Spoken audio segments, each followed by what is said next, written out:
My parents are Ecuadorian and I'm born and raised in the US, so I grew up speaking Spanish at home and English at school. English quickly became my dominant language, and now I speak 5 languages, which I think is one of the most impressive things about me. And at the same time, I have a lot of insecurities about my languages, particularly Spanish, which is ironic because it's the language I speak best after English. But because it's my family's language and the language that I connect most to home, it's really painful to not feel that I'm able to express myself exactly how I want to. With Italian, for example, if I make a mistake or if my accent isn't perfect, it's really just a testament to the fact that I am putting myself out there and putting in effort to learn this new language. Whereas with Spanish, if I make a mistake or my accent isn't perfect, it feels more like a failure and like a disconnection to my roots. So a month ago, I got an email from this girl that organizes events for Spanish speakers in the Netherlands, asking me if I wanted to host a ring making workshop. The timing of this email was insane because I had not made it public knowledge that I was interested in doing ring making workshops. It was something that I had been thinking about for a couple of months, and this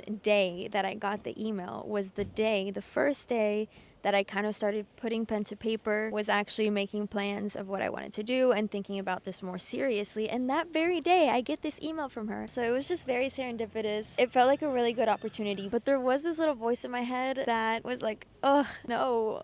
I don't want to do it in Spanish. I want to just offer this in English. That's more comfortable for me. Some more backstory about my insecurity with the language is that the single most embarrassing moment of my life was when I had to give a speech in Spanish, and it went terribly. And I literally cannot think of a single other memory that matches that level of embarrassment that I felt. So you can imagine, giving a workshop in Spanish is very out of my comfort zone. But I feel like that voice in my head telling me that I didn't want to do this workshop in Spanish was coming from a place of fear. The real feeling that I had with this was kind of this feeling of like fear, but disguised in a way of this feeling of like, I don't even want to do this. Like, I don't want to do this. This just sounds like not fun.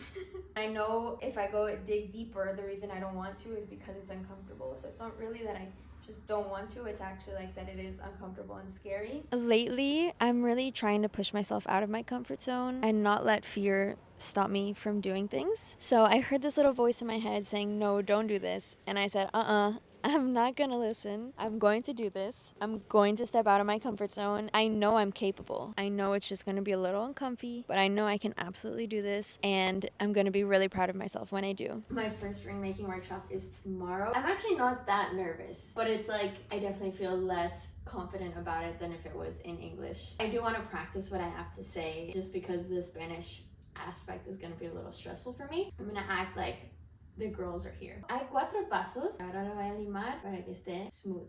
¿Cómo se dice smooth? I'm feeling like this feels so much like a mental block because I feel like I know what to say and I feel like my body knows that I know what to say. Maybe that's also why I'm not feeling that nervous. As soon as I decided that I'm gonna do this, I haven't really had any other like negative emotions come up. Now that I'm practicing, I'm kind of like, oh, I got this. Like, I fucking speak Spanish. Why am I even like tripping? That's the feeling I'm having now. I don't know. It's just feeling very much like, wait, that's such a mental block that I have. That's like, it really is so much more about this insecurity in my head than it is about my language ability. And I know that, I've always known that, but it's interesting to realize, I feel like even my body knows that because I don't even feel nervous for it. T-minus 5 minutes. I'm gonna pretend you're the girls, okay, Bruscata? Lo que voy a hacer es empezar con mostrarlos. Oh my god, okay. This is why I'm practicing. Y de ahí vamos al paso número 2. Vamos al paso número 3, la parte más emocionante, al paso número 4. Do we feel ready? Do we feel ready? Okay, I'm actually gonna take her on a walk and buy some honey.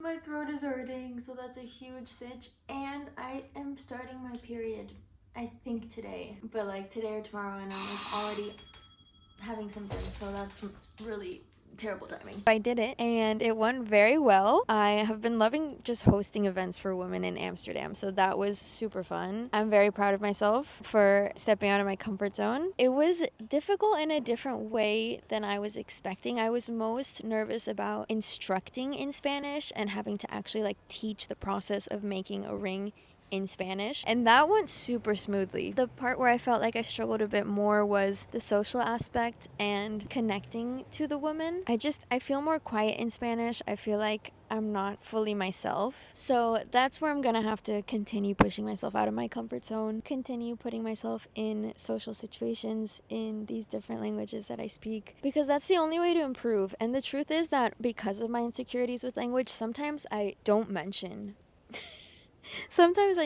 to people that I speak the languages I do, because I'm like, I don't want to have to switch to that language right now. Like, that sounds scary.